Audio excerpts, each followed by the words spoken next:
Fringe Radio, your trusted source for the paranormal, conspiracy theory, and true crime.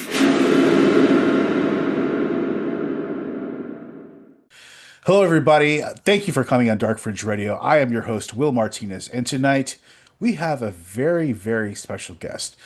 His name is Brad Burkholder, and he is the author of "And Where the Spirit Led." And he tells this story, a phenomenal story, by the way, of five individuals, including himself, who were assembled and directed by the God-oriented channeled spirit of Ramoth, who taught them each of their past lives together at key junctures in history to perform several important spiritual tasks in the present to help prepare the way for of a coming of age. Besides sharing the learning that he had acquired during his readings with Ramoth, Brad has made a compelling connection involving Mary Magdalene, King Arthur, and Christianity as we know it today, as well as aliens, the nature of demons, the overlooked mistake that has brought about a schism between science and religion, and the author's life as a reincarnated poet. Please welcome to Dark Fringe Radio, Mr. Brad Burkholder. Mr. Burkholder, Brad, how are you? I'm well. How are you? Good. Can I say Brad? Is that okay? That's fine. That's my name. Okay. All right. Very good. Well, Brad, thank you for coming on the podcast. This is a really interesting episode that we're going to be having tonight because this is something that we don't talk about very often, which is past lives and how they can maybe affect the future or maybe be a part of the future, the past, present, and future in your case, right? So let's get into the nitty gritty here first. But before we do, let's kind of pierce the veil about yourself. Tell me what drove you to write this book. What was your background? What made you decide to write this book now at this point in your life versus earlier in your life? Give me a little bit of insight into that if you could. Well, I was told back in the 80s that I would be writing the book at some point. They didn't know when. I did wait until I had retired to write it, and I suppose it was a good time to write it. I wasn't busy. I felt the time was passing, and if I was going to get the book written, I needed to get it written. So I wrote it in early 2024. Okay, so tell me about let's go back even further. In your childhood, I know that you had some experiences when you were younger that kind of like steered your way into this side of maybe the extraterrestrial or the supernatural or the paranormal, whatever you want to call it. Can you talk to me a little bit about that? I don't think it was very different from other people's childhoods, but I did have a couple encounters with individuals that I later realized weren't quite real. I suppose they were ghosts. I actually had a short conversation with a man who walked around the edge of our house into the backyard, asked me a question. I took my eyes off him just for a second, and when I glanced back at him, he wasn't there. He did not have time to run back around the house or to hide himself in any way, so I presumed that he just simply disappeared. Interestingly, my mother had also seen that man several times come around the edge of the house and disappear. I was the only one he spoke to, though. Is that the first time that you knew that you had some type of extra like sensory thing going on, growing up? I didn't even think of it in those terms at the time. I was so small. I was riding a tricycle when the man came around the house. So I was, I was a preschooler. Yeah, that's the last thing for your mind. Yeah. Yeah. When things like that happen to a child that small, I don't think the child thinks about it in the same way that an adult does. It's just something that happened. Right. Now I get it. So let me ask you this, Brad. When was the first time that you could really like understand and realize that you could channel and be able to, channel these spirits or beings or entities or whatever you want to call them? When did you realize that? Okay, well, that came pretty late in life, but actually I did not meet Ramoth through my own channeling. I went to a trance channel about a relationship issue that I was having. This was in 1997. So I met and became friends with the channel. I became a regular client of hers, and I studied under Ramoth up until this day. I'm still doing it. The channel was a woman named Yvonne. She had a small following here in Virginia. It was, I would say, a small but very committed following that she had at that time. I have done some channeling myself later on after that, but to this day, I don't consider myself a channel. But in a way, I think we're all channels, because when you get a burst of intuition, it comes from somewhere, and the spirit world is there. It is accessible. I don't know how to do it all the time, but there are those who do, and I think almost all of us have moments during which we actually channel information. I believe that too. I just did an interview with an author of another book, and we were talking about intuition, and we were talking about when you get that gut instinct, and it tells you, hey, listen, maybe you should go left instead of right. Right. Yeah. Exactly. And I've had those instances in my life, so I understand exactly what you're talking about. So if let me ask you this. This is because this is so interesting to me. When you're a channeler, or I know you don't consider yourself a channeler, but you're able to contact this entity. How are you sure that this entity is not a negative entity versus a positive one? Can you discern the difference between the two? I think it's possible to discern the difference. Okay. I actually, the first time I talked with Ramoth, I asked him if he was from God, and he said yes. He also began talking about Jesus. Everything that he has said to me in the almost 30 years that I've seen him has been full of light. He's never seemed to come from a dark place at any point. And occasionally I have reiterated, just from time to time, I said, so you are definitely of the light. And he always says that he is. Actually in the New Testament, in John's first letter, this is not the Gospel of John, but later on in the New Testament, he has two letters. If you look at chapter 4 of his first letter, he describes how to approach a channeled spirit. And he says, always ask the spirit, are you of God? And do you agree that Jesus Christ was the Son of God and that he walked the earth? And if the spirit does not answer in the affirmative, then this is not a spirit that you need to be talking with. Okay. Yeah, that makes a lot of sense. I'm glad there's safeguards like that in place. Yeah. Yeah, it's interesting. Even like, going back to the Bible, having those safeguards in place and being able to discern and be able to say, hey, listen, there's ways you can figure this out. And, as us humans, we just, we're so, we see it, the answers are right in front of us, but we're so oblivious to a lot of these things, right? So let me ask you this, Brad. Who is Ramoth? What is he? Like, I know he's an entity, he's a spirit, but what is he exactly? Where did he come from? Did he come from a time, a place? What is he from? Okay. Well, in my first meeting with him, I asked him that question, and he identified himself as a guide. Now, at the time, the word didn't mean anything to me in particular. It was only recently that I discovered what that term actually means. It refers to someone, an entity who has incarnated on Earth, but currently is not incarnating on Earth and is acting as a guide or a teacher for souls who are still in the process of incarnating and reincarnating. And so in the group of souls that I'm a part of, and I don't know how large that group is, it could be thousands, hundreds of thousands, millions, or it could be 20, I don't know. But in between our lives, Ramoth is our chief teacher.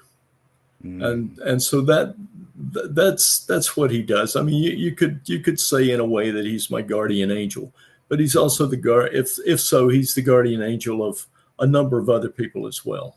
Right. Right. Interesting.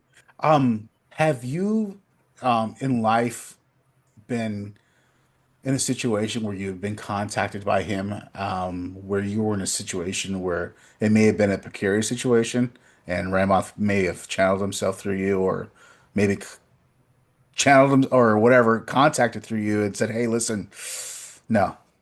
Yeah, well, yes, I've had direct contact with Ramoth several times. One time, one Sunday morning, my father called. My mother had had a stroke. She was being taken to the hospital. I went to my parents' house. I needed to contact my brother. He was at a vacation house that he owns several hundred miles away. I had no telephone number for him then. That was back in the days before cell phones. I remember. It was the late Yeah. night, early 2000s, I suppose. Right. I could not find my mother's book where she kept personal telephone numbers. And I looked high and low for it. And finally I sat in a chair and I just tried to contact Ramoth. I said, "Where is that book? I need to find it." And it passed through my head to look in her stereo cabinet. Wow. She had an old stereo like people used to have in the 1960s.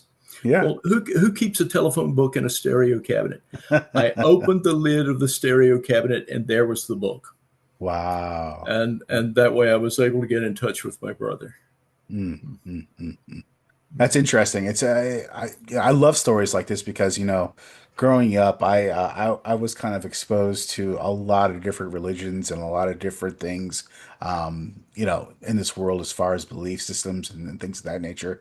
And I remember, I think I was probably 16 or 17, and I found this video. This is pre-YouTube. You have to remember, this is like a long time ago, of a person who was channeling a spirit, and it was a woman. I forget who she was. I couldn't remember to tell you her name, but she was channeling a spirit, and her voice changed, and she was able to talk about a lot of things that were happening that she would not have knowledge of. You know what I mean? And it was Right. very interesting just to watch a person go through that whole transformation, to see that entity go into their body, more or less, you know what I mean? And Yeah. see them being able to communicate that way. So let me ask you this. This is the important question that I've always had, is that, are you in control of that? Are you in the driver's seat, or are you in the passenger seat of that ride? You're talking about the channel. Yeah. Well, I can tell you what Yvonne has told me, and Okay. I can tell you when she channels Ramoth, Hmm. she sits in a chair, she sort of closes her eyes, takes Hmm. a few deep breaths, and then Ramoth comes through. Usually, he says something like, "We are present," and he'll have a short message, and then ask what the questions are. Uh, when this happens, it is still Yvonne's voice. It's her vocabulary, Hmm. but it is spoken in a different way. There's a different intensity. There's a slightly different. I guess the word is Cadence. It's like a accent. cadence, Yeah, right? a different cadence, a Right. different Yep. little bit of an accent. Maybe Right. I can't quite put my finger on Latin what it or is. yeah. Well, maybe I don't know what it is. Uh, uh, and so Ramoth comes through in that way. Mm. Uh, Yvonne is she is in an altered state at that point, sort of like I don't know, maybe a self-induced hypnotic state or something. Hmm. Um, I do know that it depletes her of some energy as she does it. Oh, I'm sure it does. Yeah. Yeah. Yeah. Yeah. So interesting. I've always been so interested in this whole topic, of being able to contact entities and, other realms and, other dimensions. But one thing that really piqued my interest and is a talking point about this book here, Brad, tell me about the compelling connection between Mary Magdalene, King Arthur, and Christianity in this whole thing. Okay. Yeah. Yeah. Well, Yeah. Ramoth put all of that together Oh, he for did. me. And at the same time he was telling me about it, he was also talking to three other of Yvonne's clients. Oh. And he was imparting the information to Yvonne as well. So eventually there were five of us who were brought together by Ramoth in a group. He called us the Star. He called it a star group. He told us that there were other star groups scattered across the globe. This was happening in about 1999 through about 2001. Hmm. And at that point, the group, Ramoth no longer had things for us to do. Apparently, we had fulfilled our purpose as a group, and we're all still very good friends, but we don't interact the way we used to, and some of us have moved on to other locations and so forth. But we're all still, to greater and lesser extents, we're still students of Ramoth. But to go back to your question about Mary Magdalene, Hmm. as you know, she was a very close disciple of Jesus. Hmm. And after the crucifixion, and at the time when all of the apostles went off in different directions, Mary Magdalene and Joseph of Arimathea, who was the man who donated his tomb for Christ's body, Hmm. they traveled to England, and they ended up in what is today Glastonbury in southern England, still considered a very spiritual site. There was a location there called the Chalice Well, where undoubtedly Mary Magdalene performed healings and where she taught people. And her version of Christianity, if that word even, if it even applies at that early a time, the very earliest followers of Jesus were called Christines. Uh, Hmm. uh, I think the word Christian was created, when the church became an organization in and of itself. Now, at that time, uh, part of her message involved reincarnation and karma. It's sort of fit in with Hmm. Buddhist and Hindu ideas. Hmm. Um, the early church removed mention of reincarnation from Christianity. This I learned from Ramoth in the late 1990s.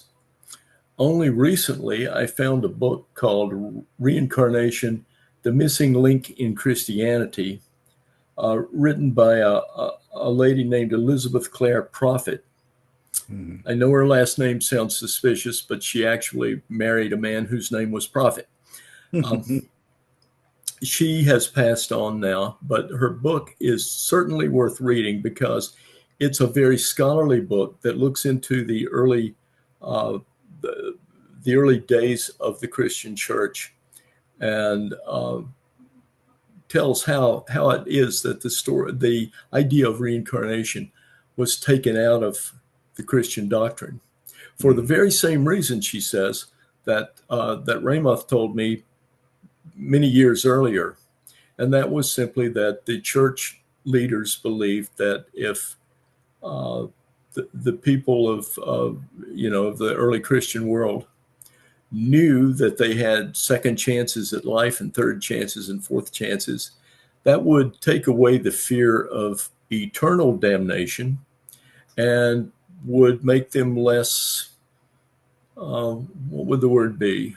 Certainly Cautious. Good word. Good word. Yeah, it would make them a whole lot less cautious in the choices that they made. I can see the wisdom in that, but King Arthur did not see the wisdom in it. Of course, yeah. And so Arthur came along about the 5th or maybe the 6th century. And so Mary Magdalene was there in southern England in the 1st century, but he learned his Christianity not from the European mainland, but from someone who had actually walked and talked with Jesus. So Arthur had a plan. This is all according to Ramoth. He had a plan to take an army onto the mainland, overthrow the Pope, reform the church. He was going to set up one of his knights as the king of Rome, so as to protect the church. And then he felt that his duty on earth would be finished at that point. He didn't get to do that because there was an uprising and Camelot fell, apparently very quickly. Most of the knights were killed. Arthur was killed. The Holy Grail, though, was hidden. And according to Ramoth, it will be found. And it won't be a long, long time before it comes to light. That will all be part of this new awakening that is due to occur in the next few years, I think.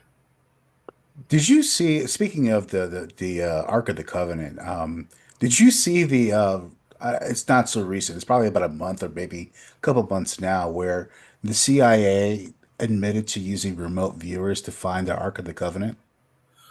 I know the CIA has used remote viewers, but it would surprise me greatly if those remote viewers had found the Ark of the Covenant. Did they say they did? Yeah, supposedly that they did. They didn't explicitly say where. Obviously, it was in the Middle East somewhere. I don't know exactly where. They didn't say, but they did say that the remote viewers were.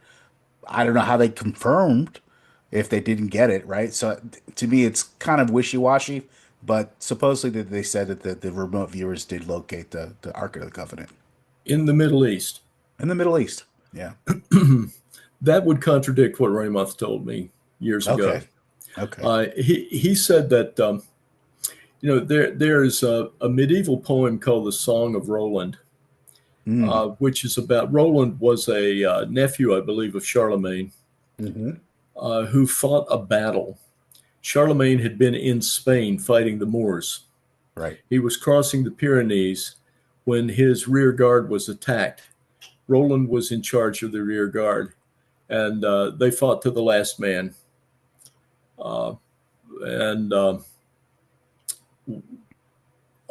According to Ramoth, the reason for that battle and the reason that Roland did not call for the main part of the army to come back and come to his aid was that Charlemagne had wrested the Ark of the Covenant from the Moors in Spain, and he was taking it across the Pyrenees to France.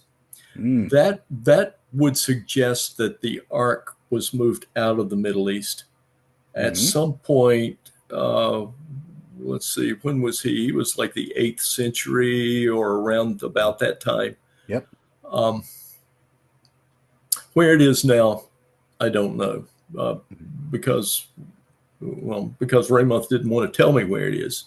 He said he knew where it was, but that I did not need to know that. And I'm glad I don't know, really. I don't want the CIA coming to my door and saying, okay, where is it? Brad, tell us. Tell us right now, Brad. I don't know. I am curious what the CIA planned to do with the Ark of the Covenant. Yeah, that's interesting. Yeah, I would love to know as well. Let me ask you this. Go ahead. I'm sorry. I will guarantee you that if a government got hold of it, it would just be a box. It might be a box covered with gold. It might be a box with a lot of cool stuff in it. The 10 Commandments might be in it, but all of that would lose its power the moment it ceased to be in the in the hands it was intended for.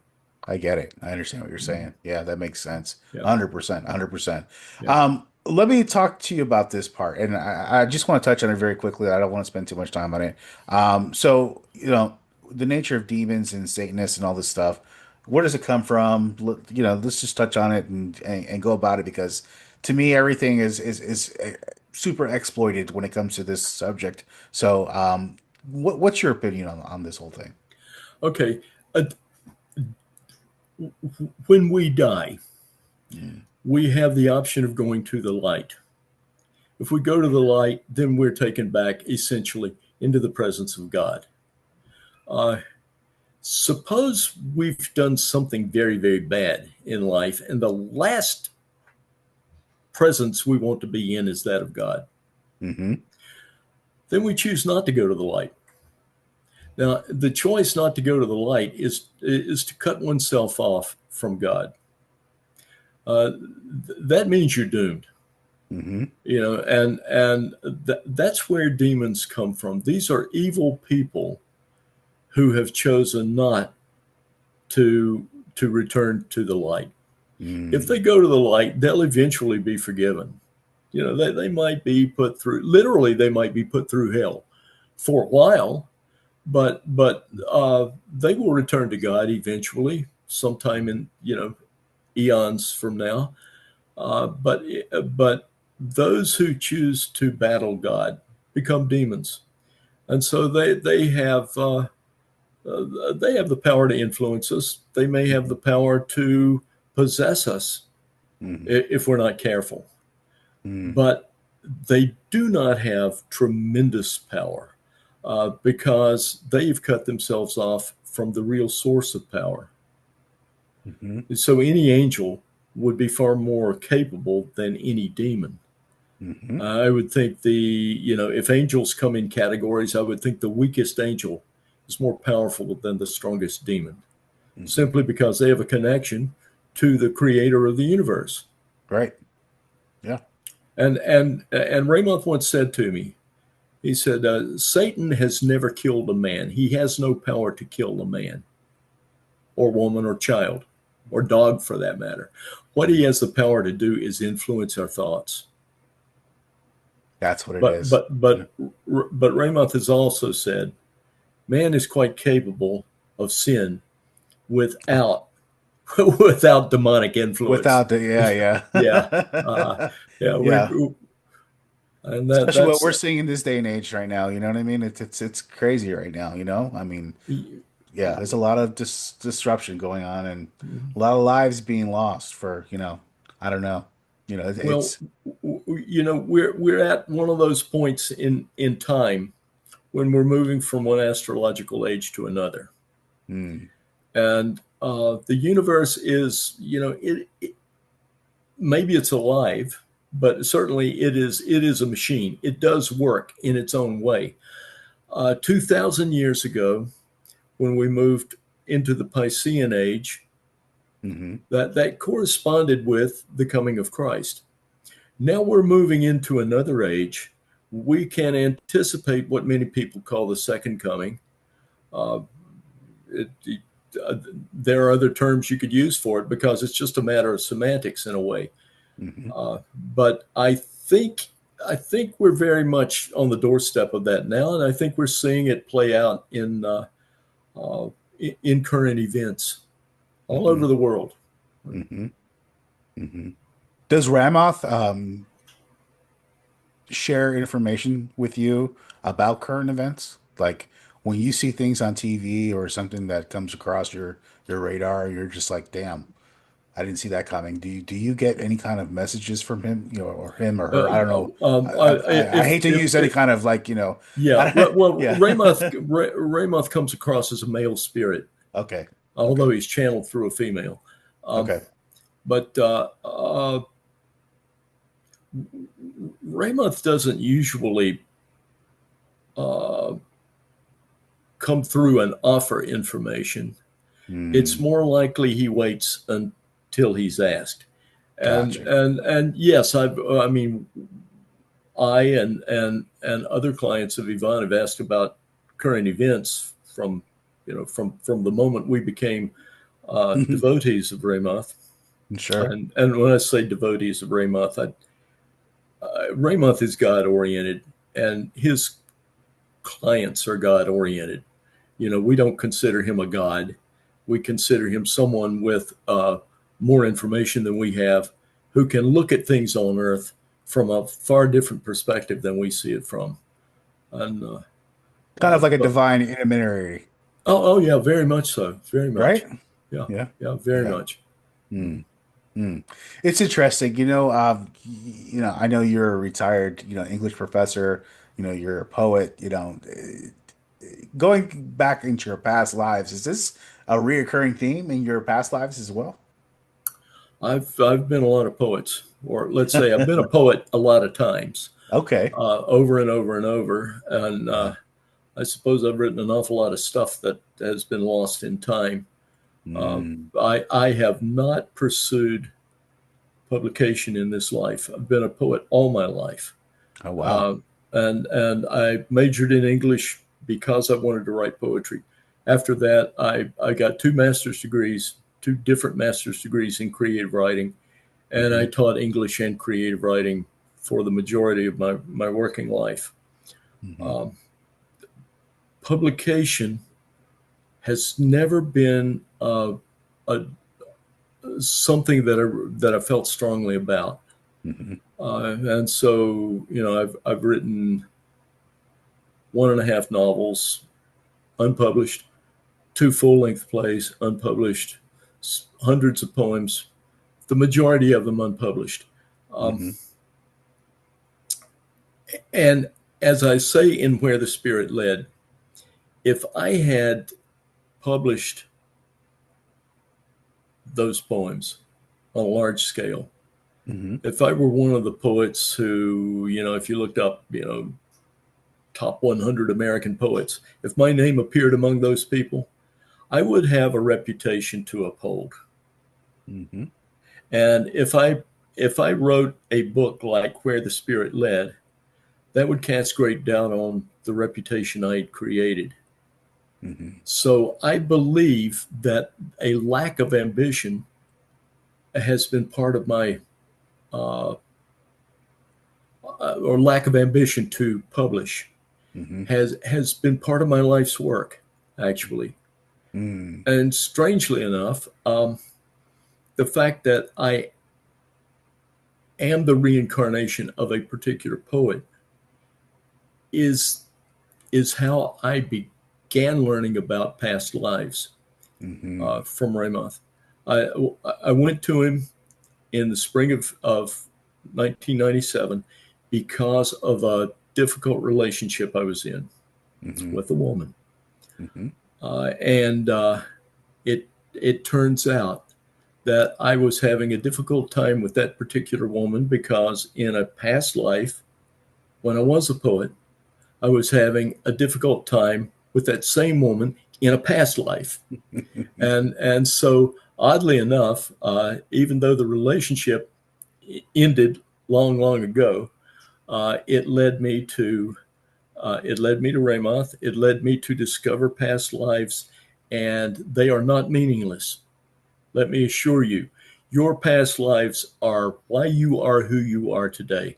And that's true of all of your listeners, of all of us in the world. And I am blessed, absolutely blessed, to know so many of my past lives because it explains everything. It explains why I studied what I studied, why I always wanted to be a farmer as well as a teacher and a writer, why I went into the relationships that I've been in with various women in my life. It's because I haven't met any strangers. These are all past lives with a little karma left over, and relationship after relationship, I have worked off karma. I failed to mention that a few years after I became Yvonne's client, she's Ramoth's channel.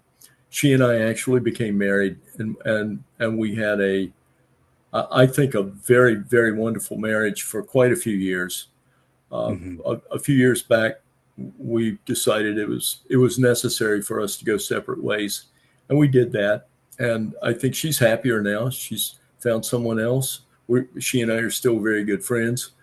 Uh, I, I have used my alone time to delve back into writing, and that's uh, been very fruitful for me. And of course, where the spirit led is one of the fruits uh, of that endeavor. Absolutely. Yeah, I think you did a wonderful job with this book, Brad. Thank And, you. yeah, no, absolutely. And I think I was, blessed to have you on the podcast tonight and, talk to you about this because this is really, I think it's an important journey that I think a lot of people need to kind of open their eyes and maybe minds to because, again, we don't, this is a subject matter that is not talked about enough where we talk about past lives, how that can affect us now and explain the reasons why we do things now, even our current lives. This is not the first time, that I've heard this theory before. When I got your introduction, for your pitch, I was like, this reminds me of many lives, many masters. Exactly. Yeah. Yeah, and I was like, this is exactly what I'm, that book. That was like, and I even reached out to that individual author, and he has been retired. I think he has passed away since then. And please don't, if he hasn't, I'm sorry, but um, if this exactly gives me that type of vibe about Yeah. Right. explaining why we have certain people come into our lives constantly. They've come into our lives before, and there's a reason why they're coming back into our lives again, and why we may have personal relationships with them or whatever the case may be. It's a really interesting topic, and it kind of like opens up a lot of different explanations and possibilities of explaining the reasons why we do what we do and in Hmm. everyday things, right? Hmm. So, let me ask you one another question here, Brad. I know supposedly that you've channeled Shakespeare before. Is that correct? Or That did happen. That did happen. please, from one William to another William in the other universe, tell me what was that like? That had to be something else. Let me tell you, that was an Yeah. experience. Um, I was still in the throes of that difficult relationship, Hmm. but I had been studying with Raymond for about a year when it happened. There was a movie out current at that time called Shakespeare in Love. Of course. Yeah. One afternoon, I was by myself. I went to see the movie, Okay. and honestly, I don't think it was a bad movie at all, but it's the only movie I ever actually got up and walked out on because something was happening. I was just becoming so agitated that Really? I couldn't sit there. Hmm. When I got in my car, I realized I was shaking. And then tears started coming out of my eyes, even though I wasn't crying. I wasn't crying, but I think someone was. And then I started that there were words going through my mind. I didn't hear a voice, but I perceived a string of words. It said, "It's all wrong. You have to make it right. Pick up the pen." And I said, That's a no, I task. said, no, I can't do that. Said, and I was told, pick up the pen. So I went home and picked up the pen and I began writing in Shakespearean iambic pentameter. Mm. And I could write iambic pentameter. That's not a problem. Uh, the Shakespearean language, I know it better now than I did then. But Mm. I got a crash course in it, and it took me about a month. But I wrote uh, a 2-act play in Shakespearean language, Jacobean English. And just for layman's terms, that's like tis and thought and all those words Yeah, that thee, yeah, thou. thee, thou, right. Yeah, yeah. Yeah, yeah, You'll yeah. probably see those more in the Bible, but yeah, those type of yeah, I Well, understand yeah, exactly. yeah, because Yeah, the King James Bible was written just in the about the time Shakespeare was retiring from writing. from writing. Yeah. Yeah, early 1600s. Um, But yes, it is a play about Shakespeare, and it came from Shakespeare. I know it did.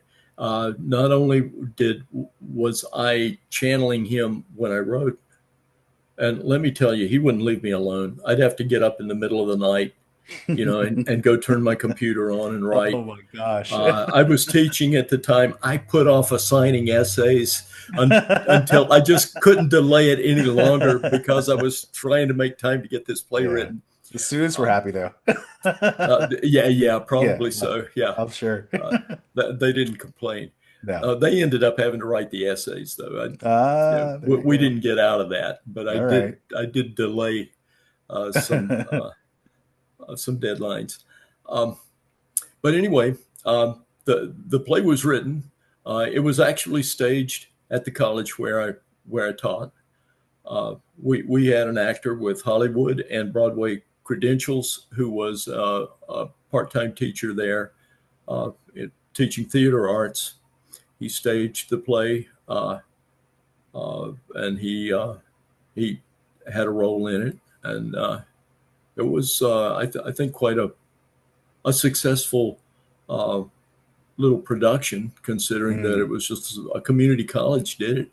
And so anyway, I was happy with the play. I'm still happy with it. And I still think that it, if there are a few excerpts from it in Where the Spirit Led, not enough, to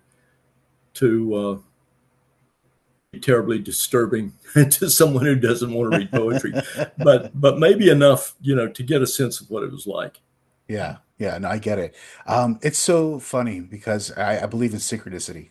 I believe that's kind of the web that the universe weaves to connect things. And you're talking about, channeling Shakespeare. I actually saw a reel earlier today, and it was about Bob Dylan.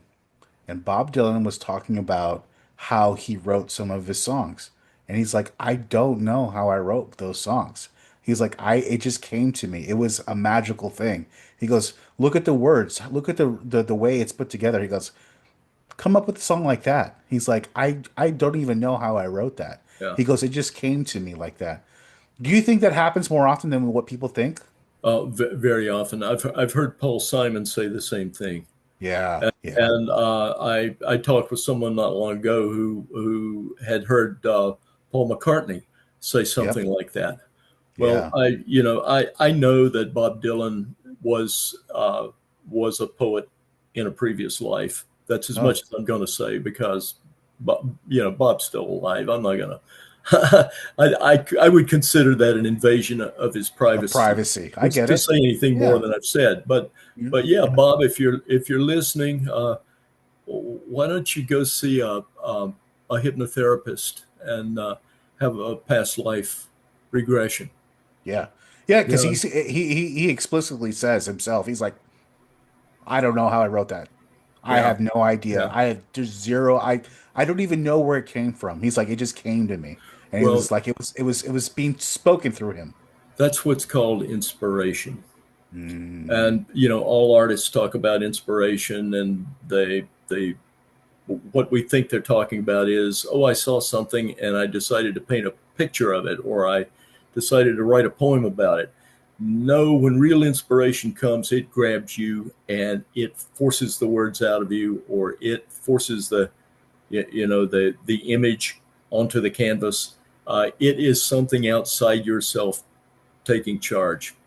And I do believe that great artists are always great channels. Do you think they're performing like maybe a spiritual task that maybe even you yourself, are doing to kind of prepare for like a new wave or a new age or coming of a new age? I do think the new age is going to it's going to lead to a greater understanding of that sort of phenomenon, and I do think that it will be the rule rather than the exception. That people will understand that they are reincarnated beings, and that they will start looking into past lives, because they're not, for most people, they're not that hard to access. If you know, as I said before, if you go to a hypnotherapist, most of them will regress people to past lives. I actually had it done several times, actually by a person who was a noted uh, past life regressor who How took was me that back. experience life? Uh,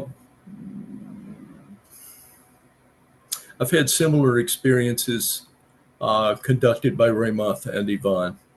But basically, I was just put into a mild hypnotic state and suggested that I go back. And with that particular therapist, I went back to the American Civil War. I also went back to the time of Camelot. And I went back to the Middle Ages, where I was a priest at a church in England. Interesting. I don't know what to say, Brad, at this point. I mean, we've gone through so much information. I mean, this is so, I think, important. Again, like I try to reemphasize on how important talking about this is because, again, I think it opens another door about yourself. That way you can have more of a understanding about why you do certain things or who you are as a person. And I think this is, again, a subject that's not talked about enough. I think you did such a wonderful job with your book. Brad, before we let you go, can you let everybody know where people can get your book, get some more information about you or any of that information? Okay, well, I am Brad Burkholder, and you can find me at bradburkholder.com. Okay. The book is Where the Spirit Led, published by Sixth Books. It's available through Amazon, and it is also available through Barnes & Noble and various other bookstores. I would, of course, the easiest thing to do is just go online and order it. I obviously I recommend it, but Any future I projects? will say this. Well, Ramoth tells me that I have one more book to write, and Okay. it has to do with coming events. Oh. But I don't know much about it yet. One morning I'll wake up and know. This particular book, Where the Spirit Led, I went to bed one night not knowing that the next morning I was going to start writing it. But I did. I got up the next morning. I said, "Oh, today's the day I start the book," and I did start it. And within 6 weeks, I had finished it. Wow. But I do want to say this, if we have time. Please, absolutely. What I have learned has changed my life in so many ways, all of them positive. You know, when I walked in to try to get help with a relationship, of all things, and Raymond starts talking to me about Jesus. Well, you know, I wouldn't exactly say I was an agnostic at the time, but I did have doubts. I don't have doubts anymore. You know, I have seen enough things happen. I've seen miraculous things happen since I began studying with Ramoth, and I don't have to have faith anymore because I have knowledge. Now, faith is a great thing. It's a wonderful thing to have, but there's always a little doubt. When you have knowledge, the doubt goes away. So this spiritual quest that I've been on, I recommend it. I recommend it because the payoff is enormous. Well, that's always my last question I ask every one of my guests is what can people take away from your work? And you just answered it right there, my friend. So if everybody can go to bradburkholder.com, make sure you follow all this stuff and make sure you pick up Where the Spirit Led. And again, Brad, you did such a wonderful job with this. Thank you for coming on Dark Fringe Radio. And again, if you come up with that second book, we'll have to have you back on, definitely. Absolutely. Well, thank you. It's been my pleasure. All right, Brad. Thank you so much and have a great evening. You too. Thank you.